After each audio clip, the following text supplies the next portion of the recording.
Hi, welcome to Wormhole, a podcast where we're gonna read some Wikipedia articles. I'm winded because I just did 13 backflips in a row. You did, I saw it. It was crazy. Yeah, I know.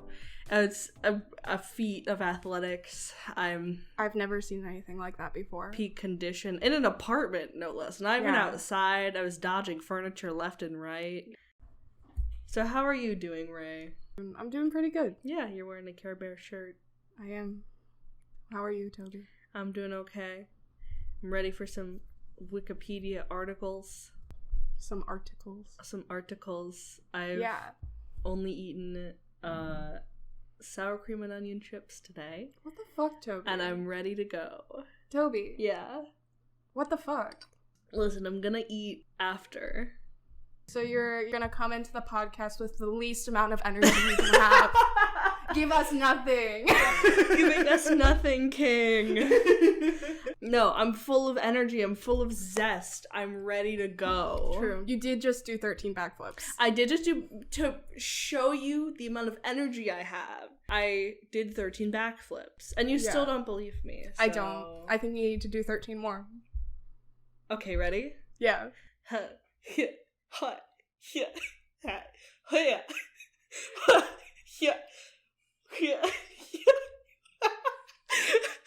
think that was 10.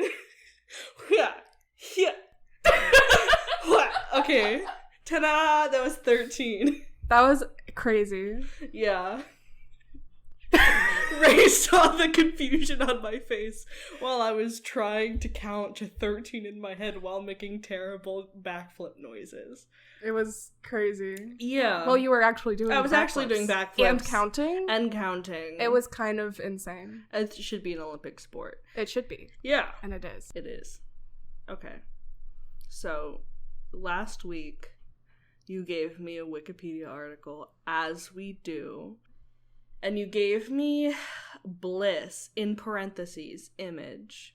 It's a good one. It's a good one. So, bliss is a picture, an image, if you will.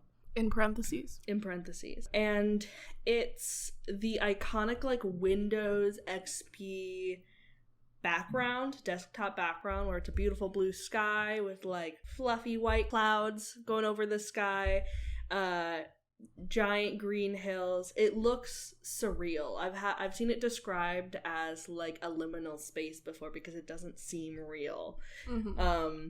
But there's some history behind it.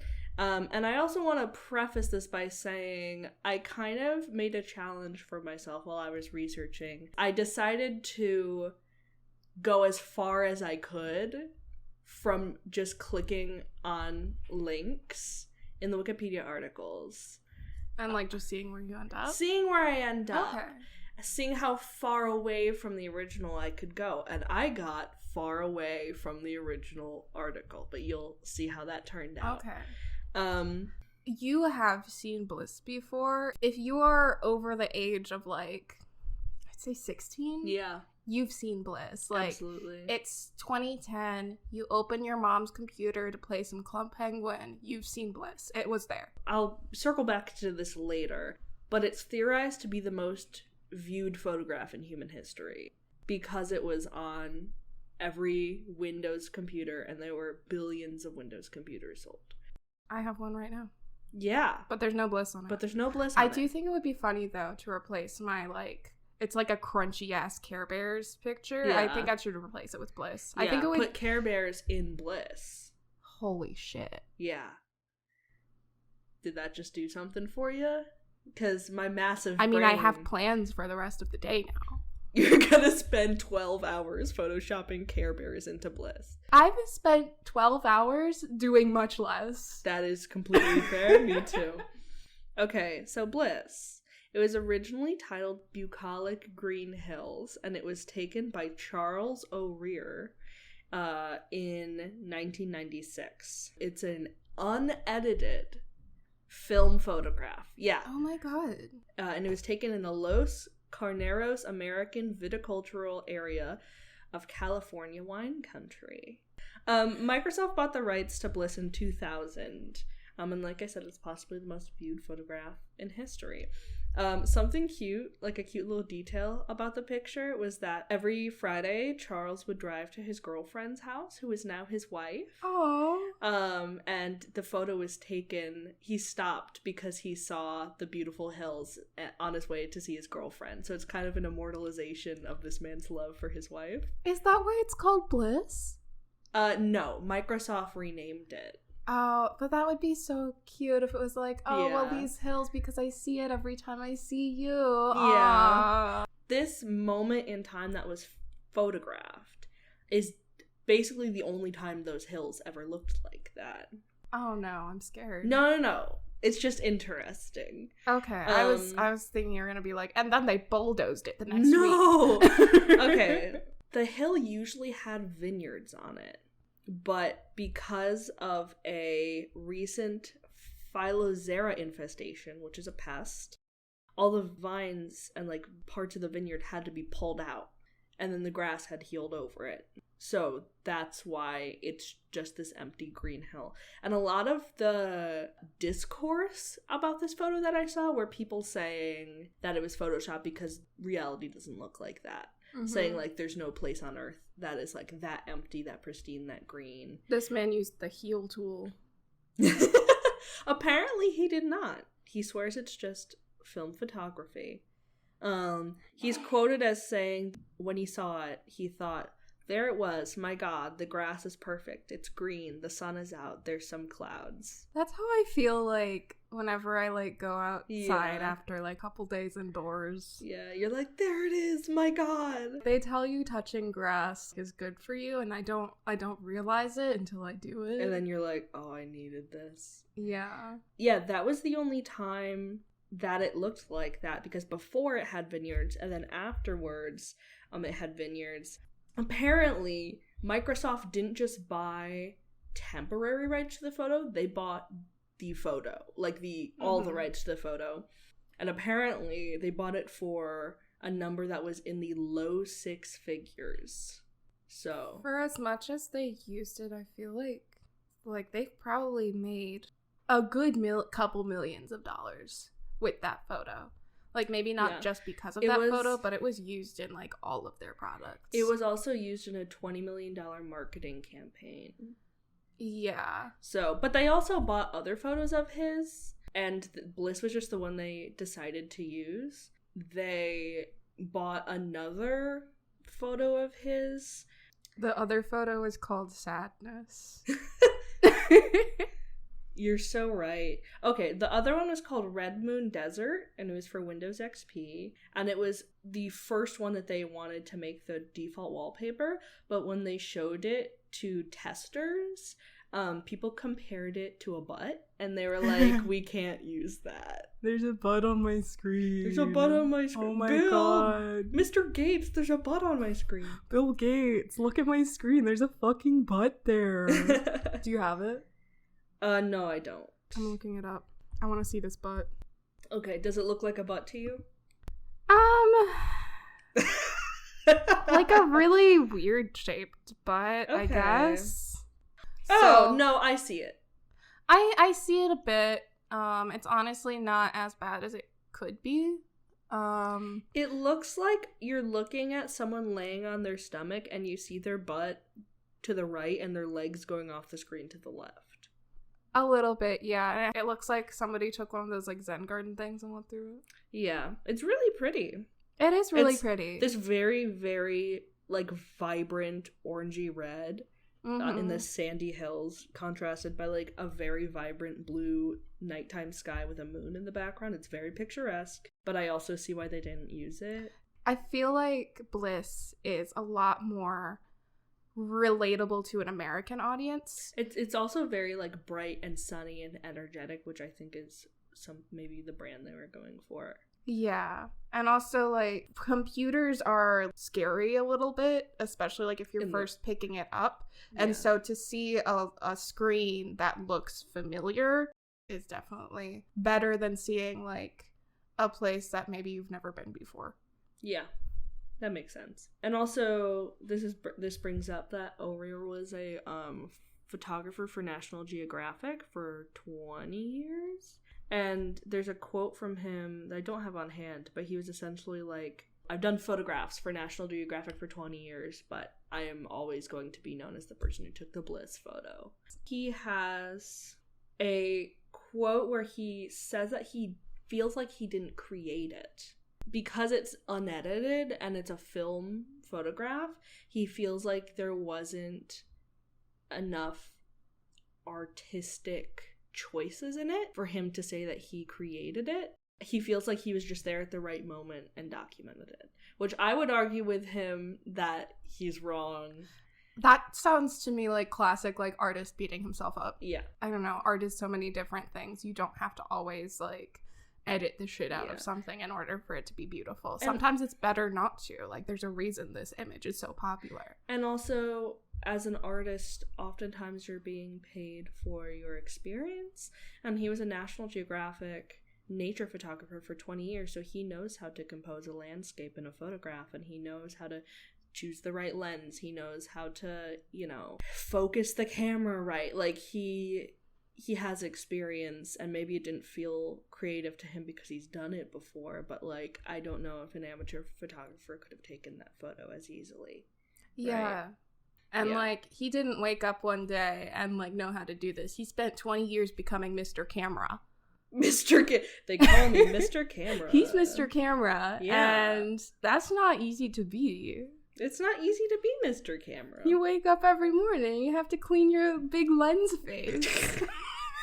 Because you're Mr. Camera. Because you're fucking Mr. Camera.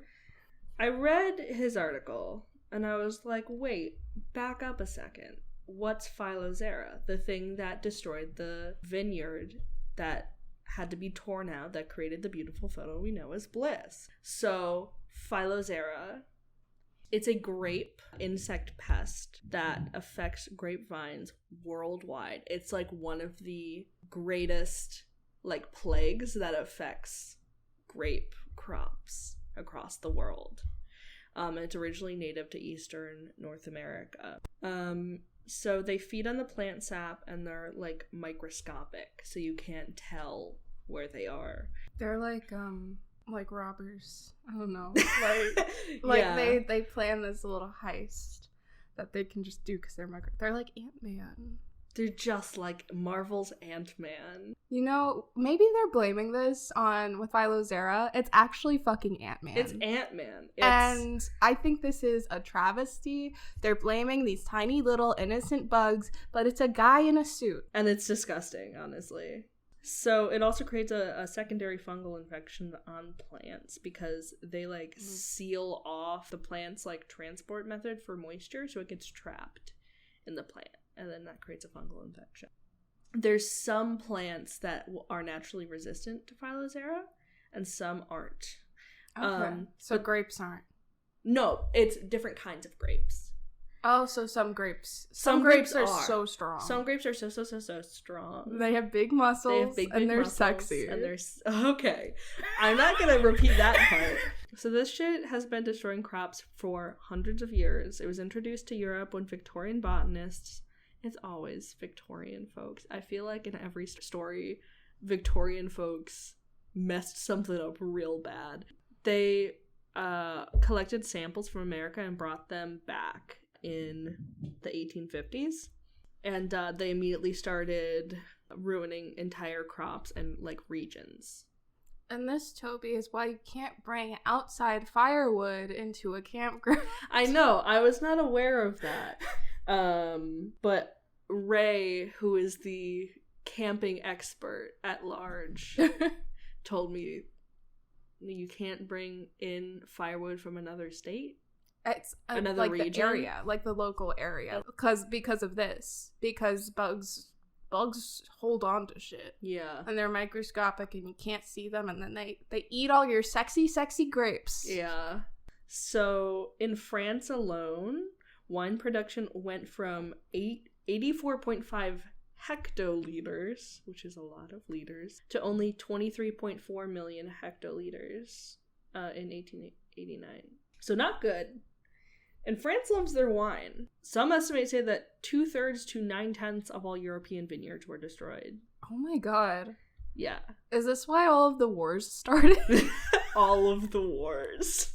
Every war. One thing that I noted from the Wikipedia, which was silly, was that in France, they were like desperate to find a cure for this. And one of the things that they tried for a long time was burying a live toad under each vine to draw out the poison in the vine. I kind of like that. Yeah. That's like some witchcraft shit. And like toads like burying themselves anyway, so it's not like they hate it. Just put a little guy under there. He'll protect it. From the bugs. Frogs eat bugs. Yeah, I feel like that makes some sense. So some regions were so blighted that they just had to start growing new crops. And one of these areas was called Mallorca. So Mallorca is the largest island in the Balearic Islands, which are part of Spain, and they had to completely switch to growing almonds because all of their crops were destroyed. So let's talk about Mallorca a little bit more. Mallorca is home to a very interesting prehistoric ruins called Taillots or Taillots. I don't know how to pronounce it. I'm so sorry. I literally tried to summarize the history of Mallorca into like a paragraph, and I had to stop because I got to the Middle Ages and I was like, it's gonna be too long. They were taken over by so many different governments and peoples that it was insane. The Romans kept jumping in every like 100 years and taking them over for like another 30 years, and then they would lose it again. Where is this located? Spain, coast of Spain. Okay. I started listing stuff, and then on the second page of listing stuff, I just wrote, God, there is just so much. We don't really think about this a lot. Like, European countries have a lot of history because we don't have a lot of recorded history in America. Yeah. Like, we only started having, like, recorded history from, like, Europeans back in, like, the 1600s. Mm-hmm. But the 1600s is not the beginning of history. No, it's at all. Not even in America. It's just that we don't have as much recorded history from before then. Yeah. But basically all you need to know for this next part is that it became a fascist nationalist stronghold during the Spanish Civil War and also before that. So who came from that environment? Who's from Mallorca? Who's important? Joe Mama? Ray got a look on their face like the Grinch in the famous movie The Grinch when he gets that curly evil smile. I can't believe Joe Mama's from Mallorca. Yeah, it's crazy. A not cool and fun person that came from that island is Antonio Mora. And he was the prime minister of it 5 different times, which means that he's really cool and epic, and everyone definitely loved him. And definitely not corrupt. He definitely wasn't corrupt. You know, usually political figures that are in power for long amounts of time are not corrupt. They're the nicest people, They're the nicest, and I love coolest them. people. And the people love them. And on that topic, he did something called the Tragic Week. Sounds amazing. Because he's really cool and not corrupt. Yeah. So it was a series of violent confrontations between the Spanish army, and here's a list: anarchists, Freemasons, socialists, and Republicans of Barcelona and other cities. Basically, there were peaceful protests, and Antonio called in troops to counter the protests. That's a really wide group of people. To get socialists and Republicans together. Mm-hmm. I mean, I know the political structures in different countries are different, so it might be that they're more similar just in their political structure than ours. If there was a cause in America where socialists and Republicans got together and protested, someone fucked up. The Minister of War called up the 3rd Mixed Brigade, which was like 500 men who had thought they finished their service, but then this guy was like, no, you didn't. And they had not anticipated further service. Most of them were the only breadwinners of their families. If you were rich, you could hire someone to replace like the person that had in your family that had to go to war, but like a lot of these people were working class people, so they didn't have the money to do that. That's disgusting. Yeah. So the party of conscripts got on a boat that was going to Morocco. The boats were owned by Catholic industrialists. And, like, they had a patriotic address. They were playing the Royal March. There was like religious medals being distributed, and they remained silent, the conscripts. But there was a crowd of onlookers that jeered, whistled, and threw emblems of the Sacred Heart into the sea next to the boat to like protest them being sent off. Oh my god. So emblems of the Sacred Heart are like really important to Catholics. Yeah. This is like the Catholic Boston Tea Party. Yeah, it is. This group that was protesting created a union which was directed by a committee of anarchists and socialists, and created a strike against the call-up of the reserve. They sent in civil guards and police who fired on demonstrators, and then the demonstrators created barricades in the streets and proclaimed martial law. And the government declared a state of war and ordered troops to end the revolt. The official death count, 104 to 150 civilian deaths and 8 military deaths. So we've gone from this cute little picture someone took on their way to their girlfriend. Yeah. To a revolution where a lot of people died. And then the final article that I clicked on was in the recommended articles page, and it's called The Morale Affair. The reason I'm including it is because it's highly interesting to me. It didn't happen on the island, but it did happen in Spain. It was an attempted murder of the king, of Spanish King Alfonso XIII and his bride, Queen Victoria Eugenie, on their wedding day in 1906. So this guy, Mato Morale, he wanted to spur a revolution, so he threw a bomb concealed in a floral bouquet from the top balcony of a Madrid hotel window as the king's procession passed. So he threw this bouquet down, and it passed like all the other balconies and exploded before it hit the procession. How nice. He was just giving them some flowers. But it exploded before it got anywhere close to the royals. Oh. And it killed 24 bystanders and soldiers and wounded over 100 others and left the royals completely unscathed. That's upsetting. There's a whole thing where he ran into someone's shop and said, "Hey, I'm the guy that tried to kill the king." And the guy was like, "Okay, I'll hide you here." And he... That shows how much people love the king. Yeah. Like, this guy was, like, making a bed and making him dinner. And Morale was like, "I'm suspicious of you." And he ran out. And then he ran to, like, a nearby village. But he was, like... He was well-dressed, but dirty, and he was too handsome. So the villagers were like, "You're not a local, you're too pretty, you're a pretty boy." Pretty boy stumbles into village covered in mud. Yeah. Not clickbait. Not clickbait. So this guy stumbles into village. The villagers are like, "You're too pretty to live here." That's what people say to me. I walk into a coffee shop and they say, "You're too pretty." I know, I've witnessed it. I know. They kick you out and coffee for me. They beat you up. Yeah, they do. And like that's why you're always so bruised up. Yeah. The militia came and tried to arrest him, and he killed one of them and then ended his own life. This man has a big kill count. He does.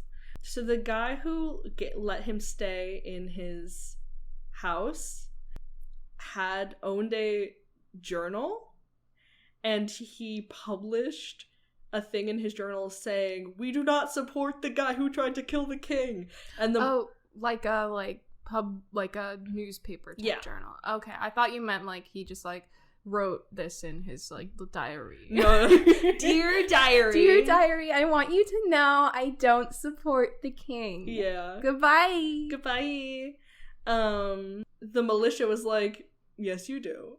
So they went up and they arrested him, and they tried to hold him responsible for the murder that Morale committed after fleeing the city, the murder of the guard. But there wasn't enough evidence, so they were released within a year of sentencing. Basically, everyone hated the king enough and didn't want that guy to die. Also, he let a guy sleep in his room once and then published a letter. But, like... He didn't even sleep in his room. apparently he was like, good night, and he was like, yeah, I'm about to go to bed. And then Nakins went into his room, and Morale, like, tee-hee-hee tiptoed out of the room and, like, left. So, oh my god. Nakins thought he was staying there, but he wasn't. But he was pardoned along with 2 other people that were that they tried to hold responsible for it. Yeah. This is not the direction I thought you would go in. Mm-mm. No. Yeah. I was like, oh, a fun little journey into the, like, the sphere of, like, early electronic stuff. There wasn't really anything in the Bliss article that was about technology, like, at all. Yeah. Also, the throwing a bomb in a bouquet is so cinematic. Yeah, I kind of want to see that. Right? I wonder if there's, like, movies based off of this. I bet there's, like, I was thinking about that. If you have extra time and you want to read a really interesting article, I'd recommend looking up the Morale Affair. Look up the Morale Affair if you're interested in this, because there is pages upon pages of information I did not talk about. There's other players in the whole thing. There's like there was a crime that happened a year before that he was involved in. There was just a lot of information. So yeah, that was the story of Bliss.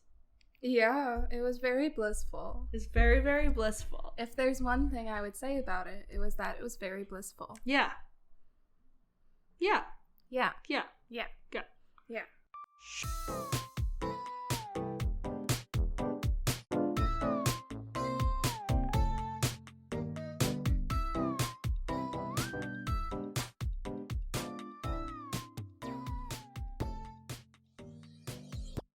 Hey, it's Ray. I just wanted to thank you for listening to our second episode of Wormhole. This is multiple episodes we have now, which is awesome. If you liked this episode and you like what we're doing here, make sure to rate it on Spotify or Apple, write us a review, and tell a friend about it. Our next episode will be coming out on Wednesday, July 19th. Until then, follow us on Instagram or TikTok at wormhole.podcast or on Tumblr at wormhole-podcast. Our music is In the Middle of the Day by Lundstrom. I hope you had a fun and safe 4th of July. Coincidentally, we talked a lot about America in this episode, so I guess that's fun. We'll see you next time. Bye.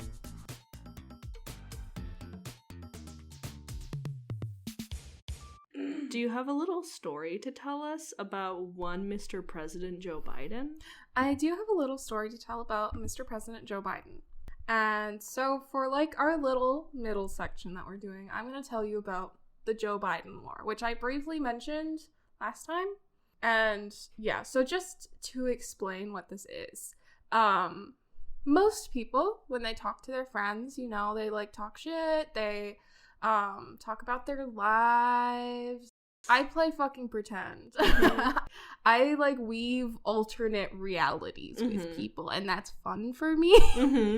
And it's kind of like, I don't know, like this collaborative storytelling thing, almost like unreality, like the horror genre, but also just silly. It's just silly time. silly time. And in these like different realities that I weave with my friends, there's a lot of like different ones that I come back to, and the biggest one is definitely Joe Biden.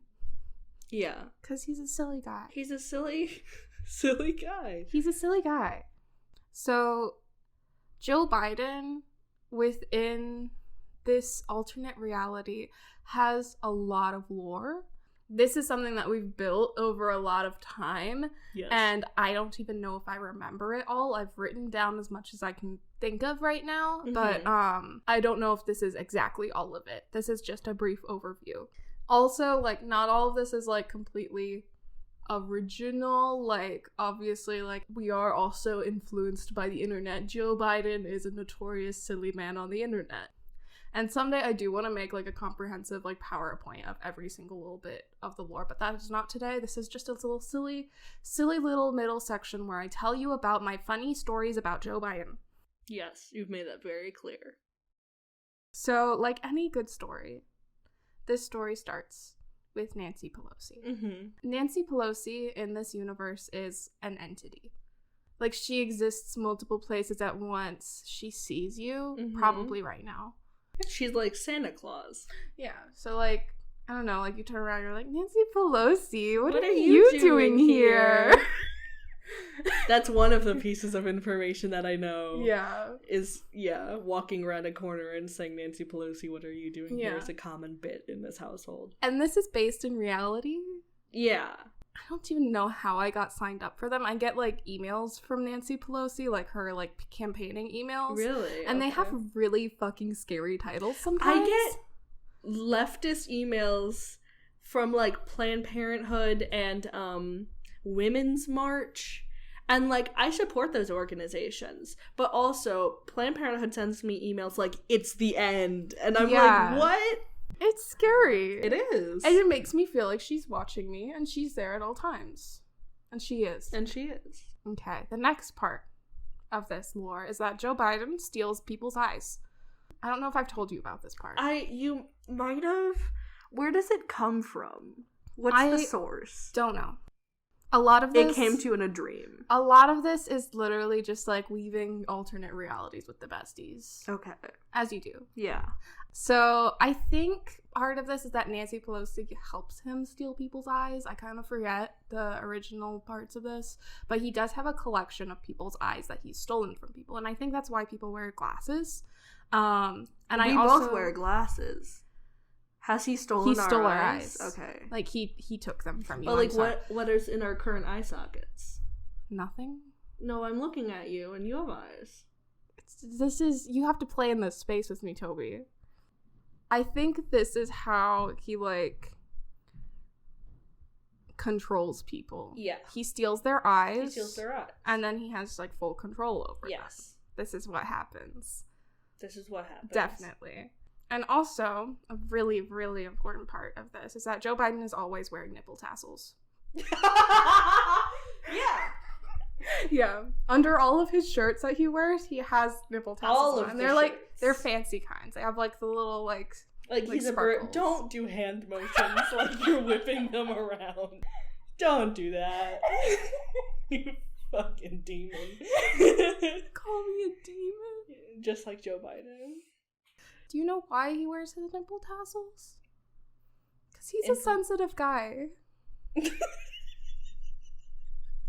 I'm terrified to learn how he's sensitive. I'm pretty sure, like, Secret Service is gonna, like, get our accounts deleted after this. We're saying that Joe Biden is a sensitive guy. And he has nipple tassels, and he steals people's eyes. They're like, how did you know? Sensitive information, top secret, no one's supposed to know it. And he has, like, one of those little charms in, like, the rearview mirror of his car. He has one of them hanging down, because he's a sensitive guy. What charm? I mean, like, fuzzy dice, like... Oh, okay. You could have just said, like a... Oh my god, there's a name for it. So yeah, he's a sensitive guy. Yeah. He wears his nipple tassels. That's it. Okay. You want there to be a why? There isn't. He's sensitive. No, but, like, how does being sensitive connect to having nipple tassels? It doesn't. Okay, well, at least the truth comes out. But in this world, it does. Mm-hmm.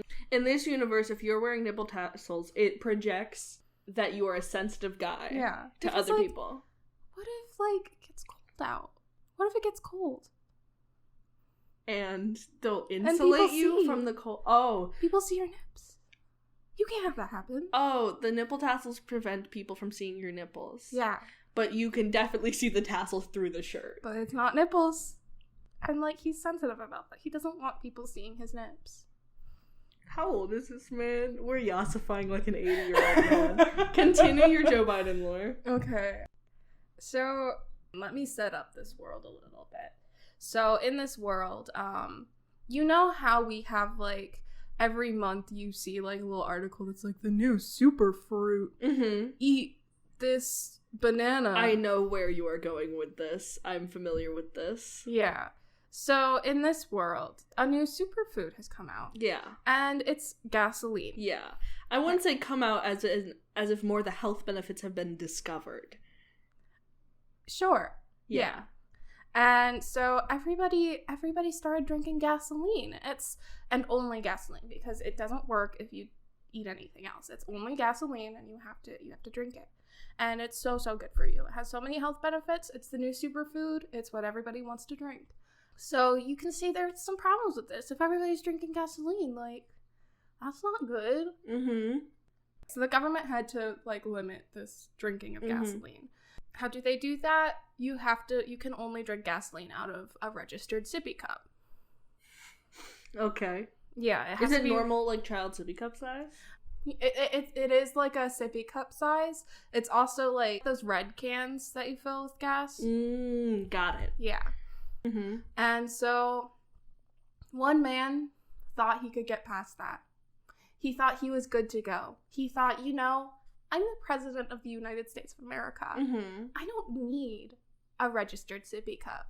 Mm-hmm. And Joe Biden fucking drank so much gas.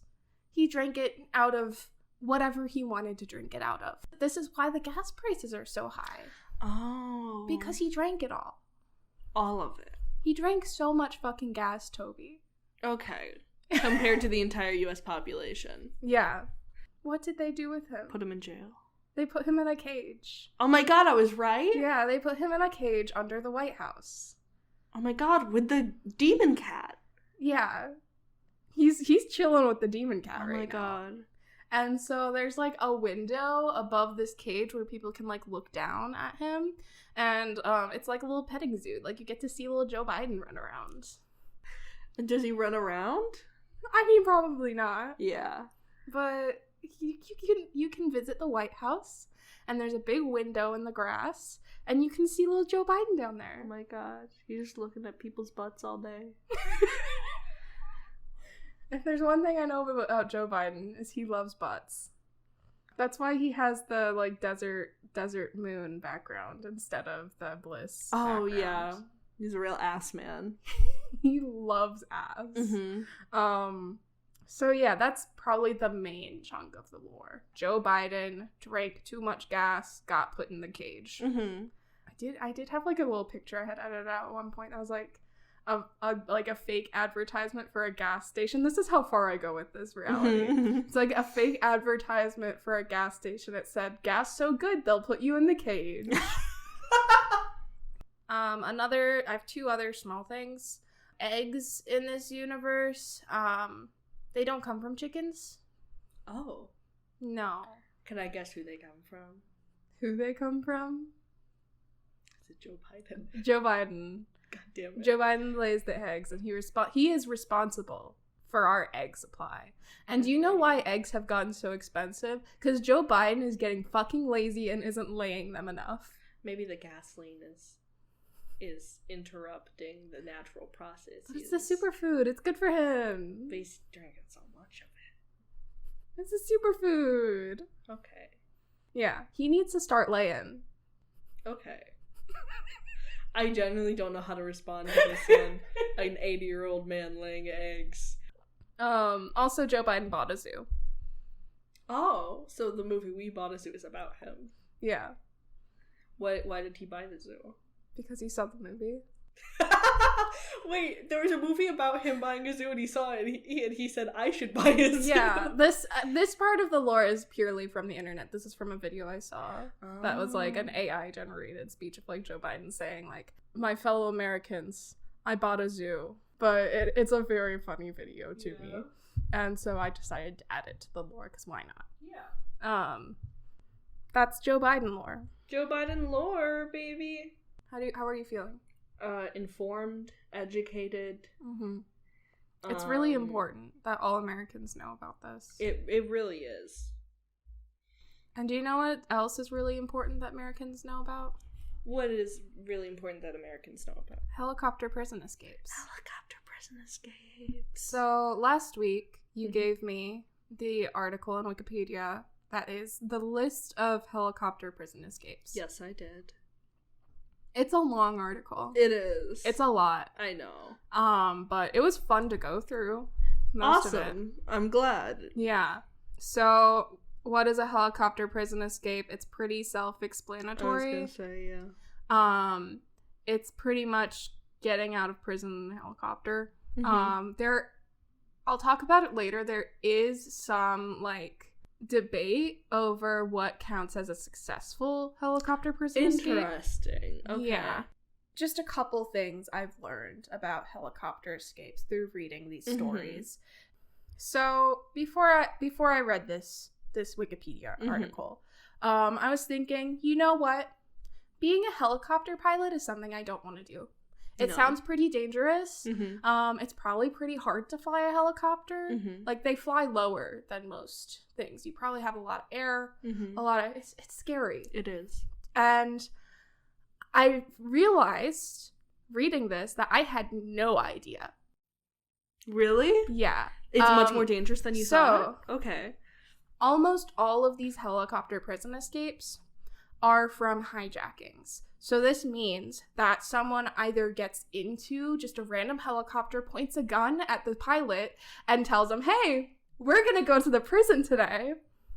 Or they hire a pilot to fly them around. They tell them, like, oh, I want to go, like, on a little sightseeing thing. And then they point a gun at them and go, hey, we're not going sightseeing today. We're picking up my friend from prison. Oh, my God. So, that's scary. It is. And, like, I'm saying almost all. Like, there's a handful, probably less than a handful, where somebody actually, like, got in a helicopter to do this themselves. Because flying a helicopter is hard. It is. Unless you have a friend who is a helicopter pilot, then it's like, yeah, how are you gonna... And how do you even get a helicopter? Good question. You get in a helicopter, you point a gun at the driver, and you tell him to go, I guess. Yeah. Which, you will never see me flying a helicopter. No. I think we're both too clumsy. Yeah. And, like, I'd be worried about a lot of things being a helicopter pilot. Like, there's a lot of things going on there. Yes. I don't want to worry about being forced to commit a federal crime. Just surprise, you're gonna commit a crime today. Yeah, you're probably gonna tell me this in a minute, but, like, I wonder that if someone points a gun at you and says, if you don't fly me to this prison, I'll kill you, would you be considered an accessory to a crime, or that you committed a crime, or would you just be considered a victim? I think you're mostly considered a victim. I didn't see anything about these people being convicted. Cool, that's great. But in the moment, I would be worrying about it. Another thing about helicopter escapes. Helicopter prison escapes is a sport for girl bosses. Yeah. Yeah. So many of these stories are about women who orchestrated these escapes. Oh, excellent. Yeah, it's a girl boss sport. It's a girl boss sport. So I'd say, like, over half of these were, like, very specifically women, and then the other half was, like, mostly unspecified who the pilot or who the person orchestrating it was. Some of them were men, but some of them were unspecified. Okay. So I would say a lot of these are women, especially like in the 70s and 80s, which, I don't know, was surprising to me. That seems like the prime time for helicopter prison escapes to me. Yeah, a lot of these are generally, like, lovers or wives of these people who are just going to get their man out of prison. That makes sense. Yeah, which, yeah, makes sense to me. And I guess, like, 70s, 80s, like, you're a housewife, what are you gonna do? Like, plan a helicopter prison escape. Yeah. You're bored at home, your husband's in prison, you go, I know a helicopter touring company I can call. Yeah. Yeah. And you do the dang thing. You do the dang thing. So, like, Gaslight, Gatekeep, Getaway. Did you write that down? I did. It's the perfect phrase, I think. Yeah. So, helicopters started being used widely in, like, World War II, 1935, around that time. Helicopter prison escapes weren't really a thing for a long time after that. The first one was actually, like, fictional on TV. Okay. It was in 1967, and the first helicopter prison escape, like, that actually happened wasn't until 1971. Oh, interesting. So, part of me is like, did this guy, like, just see it on TV and think, oh, I'm gonna do that. I'm gonna get my bestie out. Honestly, maybe. Yeah. Actually, I think the first one was from a woman. Pretty sure. She saw it on TV. She saw it on TV. She was like, time to get my guy. Yeah. Yeah. And so, actually, the first time that a helicopter like flew into a prison to pick somebody up. The guards didn't fully understand what was happening. They were like, this hasn't happened before. It's probably somebody visiting. So they didn't even know what was happening until they were like flying away with prisoners. Oh my god. Yeah. Wow, those guys got fired. This prison wasn't on, like, an island or anything. It was, like, in a city. Mm-hmm. So they just saw, like, this helicopter coming in, and they were like, probably normal. So there is a man who's pulled off the most helicopter prison escapes.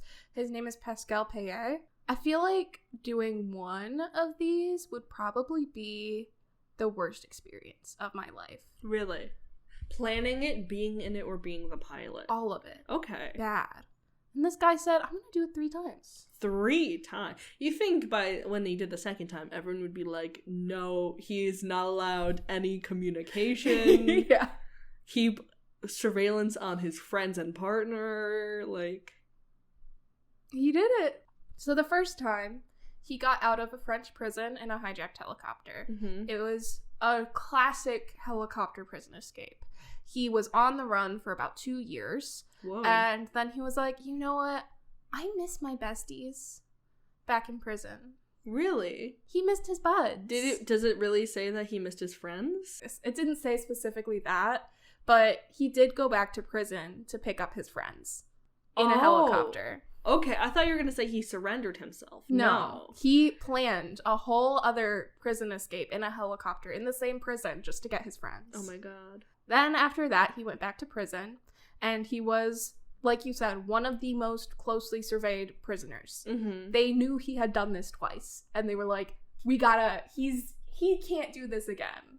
We're not gonna let him. Yeah. He did it again. Oh my god. And he's still out, or? He was arrested a couple months later, and then went back to prison, and that was in, like, 2007. And he hasn't since. He's retired from his helicopter life, I guess. The rep on that guy, though. He must be the most popular goddamn guy in prison. They must be, like, looking at this guy every day. Just like, today could be the day. Yeah. Yeah. He's done it 3 times. What a guy. Yeah, amazing. And then there were just a lot of interesting stories in here. And so I've compiled a lot of them, and so I'm gonna have you do like a little choose your own adventure. I've put little, like, while I was making notes, I was giving these little like titles. So I'm gonna tell 3 stories, and each story I'm gonna give you a decision between 2. I have like 6 stories in total, and you can choose which one sounds the most fun. Okay. The first story I have a choice for you. Mm-hmm. It's between the title "Hijacking Off." Oh, that's gonna be hard to beat. That one is in 1978, and then there's Persuasion Check, which is 1981. Persuasion Check. Okay. I think from the title, I know what hijacking off is going to. It's actually he doesn't jack off in the helicopter. Really? Okay. I just named it that because it was silly. Okay. This man had multiple people in his family that like to hijack things. Oh wow. Yeah. Okay, so Persuasion Check. It happened in Canada in 1981. Mm-hmm. It was a woman named Marina who hijacked a helicopter, threatened the pilot with knives and a sawed-off shotgun. Oh my god, okay. And said, hey, we're gonna go pick up my boyfriend. Yeah. And so the pilot was flying this helicopter, didn't know what to do. He pulled some crazy shit. Mm-hmm. He faked a panic attack. He pulled some like crazy maneuvers in a helicopter, scared her, rolled like a nat 20 in persuasion, and persuaded her to hand over her shotgun and her knives. And oh my god. Yeah, he was telling her, like, we're not going to the prison, but I'll land anywhere else. And she said, okay, well, let's go back to the airport. And so while they were flying back to the airport, he was telling her, like, very detailed, like, this is where we're going. There's probably going to be police there. And this is exactly where we're going. And so, like, she thought, like, okay, he's letting me know so I don't kill him. He had his hand I was going to say, is he on the receiver? He was transmitting the conversation the whole time. That's so smart! Yeah. And so when they landed, the police were hiding so that they he wasn't in trouble. Yeah. And so as soon as she got out of the helicopter, they came out and they were like, you can't do this. That's so fucking... Yeah, that's what police say when they arrest you. They say, hey, man, you can't do this. Hey, I would really appreciate if you don't do that. Yeah. Because, police are notoriously nice and never do anything bad. Yeah. Yeah. That's so smart of him, though. Yeah. When you said he was saying directions, I was like, is he secretly doing something? Yeah. Just the fact that this girl was holding like a shotgun to his head, and he somehow persuaded her to be like, give that to me. Oh my god. Like, that's excellent. What a guy. I know, it's crazy. And so the next story I have, I have 2 titles. The first one is Grenades? Question mark? Yeah. Okay. And 1986, and the second one is Rom-Com. Also 1986. These both happened in the same year. Okay. Grenades. Grenade? So this happened in 1986. It was a man named Mitchell Vahor. It was his 4th escape attempt. Whoa. So he had tried to escape multiple times from this prison. He did not want to be there. He was like, this is it. I'm having my wife take a helicopter here. She's gonna pick me up. I'm leaving. But he needed to get onto the roof. And how do you get onto the roof in a prison? So he took these nectarines that he had and he painted them to look like grenades. Holy shit. And he threatened the guards into letting him onto the roof with these fucking oranges. Did they... Nectarines? I mean, the same thing. I don't know. Nectarine... Is he like threatened, almost a peach, right? He threatened them with fruit.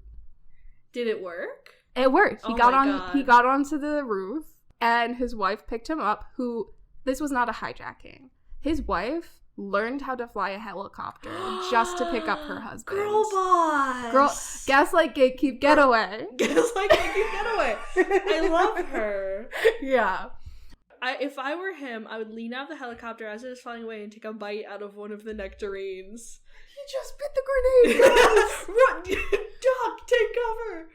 Or like drop it from a height so it splats and they see that they fucked up. Ugh. They're like, oh, that was a fruit. Wow, what a guy.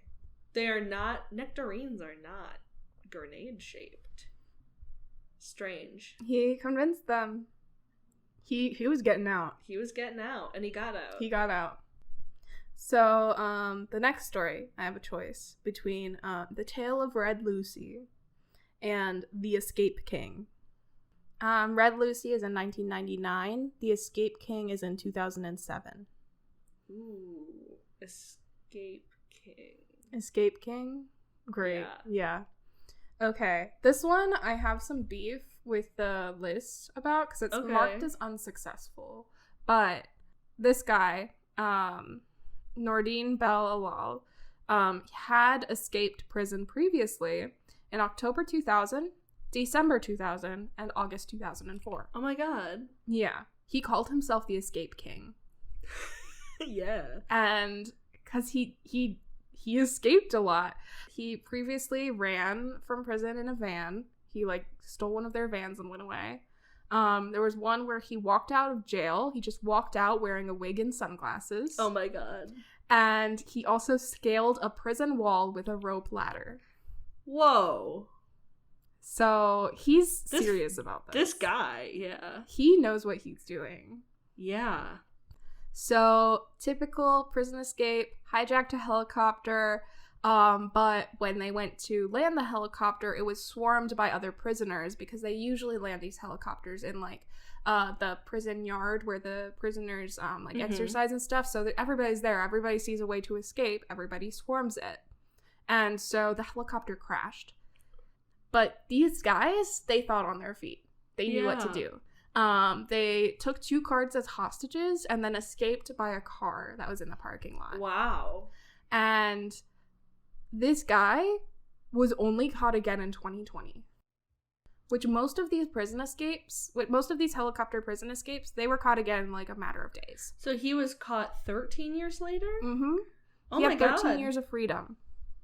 I would say that's pretty successful. Yeah, but it's marked as unsuccessful. No, I also have beef with that. I resent that. There is a lot of, like, discourse about what defines, like, a successful prison escape. Because a lot of these, the person gets out of the prison successfully, but then within, like, a couple of days, they get caught again. Or in this one, where he didn't necessarily leave the prison in the helicopter, but he escaped. So there is some, like, discourse. There's, in Wikipedia articles, there's, like, a tab for the article itself, and then there's something I think it's called Talk. And so this is everything that goes into, like, the editing notes, people discussing, like, things that should happen with it. And in this one, there was a little bit of drama. There was definitely, with the definition of helicopter escape, they're all labeled with, like, red and green with, like, yes or no. And so there's a lot of people talking about this, saying, like, there was one person who said the definition is an inmate who was picked up from a detention center by helicopter and was dropped off in a state of freedom, however brief that may be. And that is the definition that it seems like they're going with. With that makes sense. But there are other people who say they should add, like, a third category of, like, yellow for, like, they did it, but then they got caught again. So yeah, there's some discussion around that. And also, this page used to have icons in it for the success and fail. I'll send you these icons. Okay, yeah, those icons are pretty funny. It's a green helicopter in a green circle, and then there's a red helicopter in a red circle that's crossed out, like, no helicopters allowed. Yeah. That's so funny. So, these used to have these icons to illustrate, like, if it was a success or a fail. There was a lot of discourse about this. Really? Yeah. So a lot of people thought this was, like, childish, silly, it's cartoonish. It's also bad for, like, search engine optimization because it doesn't say yes or no. They decided at one point, we're going to take them out. We're just going to highlight it, say yes or no. And then I found a post in here from somebody who was not happy that they took them out. And it said, the funniest thing I have ever seen on Wikipedia were these helicopter icons. And some sexually frustrated person removed them. Hope somebody can take the time to put them back, perhaps with an added yellow icon. Wow, the beef of calling them sexually frustrated. Yeah, and then there was a reply. Oh. Sexually frustrated person? That seems a little excessive. Anyway, if you would have bothered to check the talk page before you posted, you would have seen that there was quite the discussion on helicopter icons, and that led to their eventual removal. If you have a valid reason for them to be brought back, please continue the discussion in that section. Otherwise, please leave the insults to the YouTube comments. Whoa. Yeah. Man, it's getting heated in the helicopter fandom. So yeah, because editing Wikipedia articles has, like, this whole community around it. Yeah, I don't know. It's like there's all of these, like, standards and stuff of, like, things people should follow.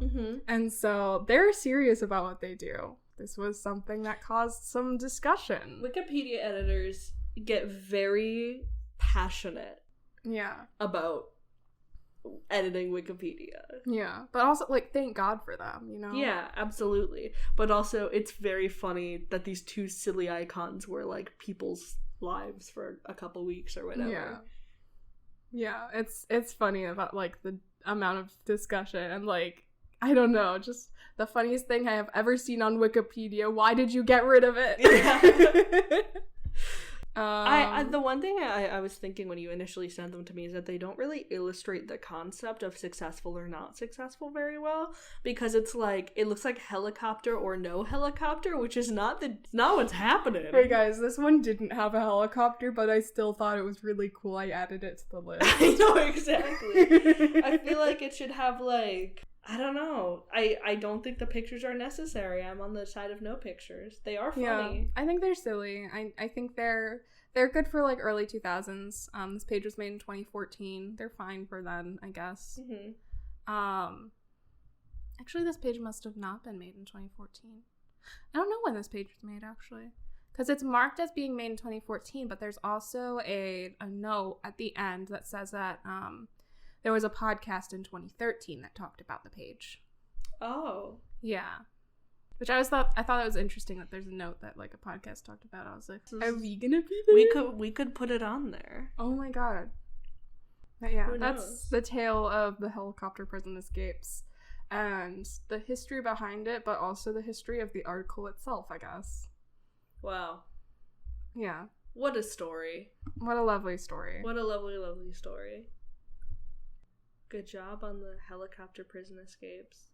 I escaped. It was from prison? Yeah. What were you in for? Crimes. The article I'm gonna send you is called Emperor Norton. Okay. Should I say about what it's about, or? You can give me just a little brief. Okay. So there's this guy named Joshua Norton, and he declared that he was the Emperor of the United States. Me too. This was in 1859, he proclaimed himself, Norton I, Emperor of the United States. This is a man. This is a man. That's a strange man. He's a very strange man. Okay. But I think you can go some places with it. Yeah. I have one that I saw, I think was really interesting. It's, Potemkin Village. Mm-hmm. Have you ever heard of these? Maybe.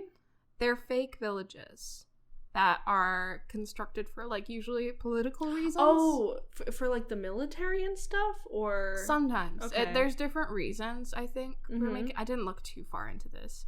But, yeah. It's a fake village. Okay. I mean, obviously I'll talk about this next week, but I know that the military will make fake, towns with like McDonald's and stuff in them that's all staffed by military members. Wow. Yeah. That's kind of crazy. Yeah. And people like wander into them and the McDonald's doesn't have McDonald's food. It's a whole thing. We'll talk about that next week. So thank you for listening to our second episode. Yeah. I'll see you next week. We're doing every other week. I don't know. Yeah. Next time. We'll see you next time. And next time we're gonna set the building on fire. We're gonna set the apartment on fire. Yeah. And we're gonna do the podcast while it's on fire until we inhale too much smoke. Bye. Bye.